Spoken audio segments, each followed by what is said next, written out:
ঢাকায় বুয়েট শিক্ষার্থীদের উপর হামলা ও ৩ দফা দাবি বাস্তবায়নে মশাল মিছিল করেছে রাজশাহী প্রকৌশল ও প্রযুক্তি বিশ্ববিদ্যালয়ের শিক্ষার্থীরা।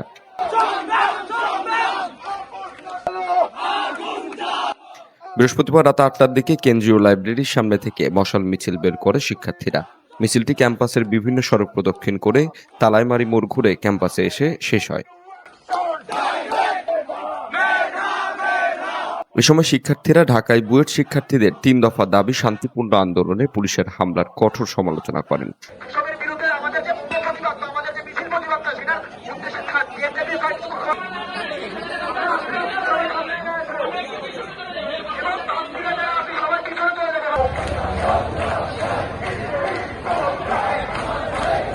শিক্ষার্থীরা বলেন, শান্তিপূর্ণ কর্মসূচি পালনকারী শিক্ষার্থীদের উপর হামলার ঘটনায় সুষ্ঠু বিচার না হওয়া পর্যন্ত তারা আন্দোলন চালিয়ে যাবেন।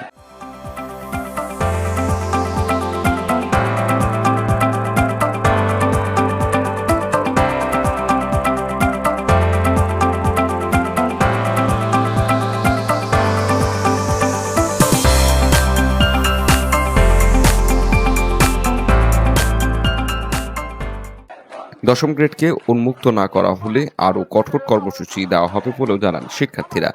মশাল মিছিলে শিক্ষার্থীদের সাথে অংশ নেন ছাত্র কল্যাণ উপদেষ্টা।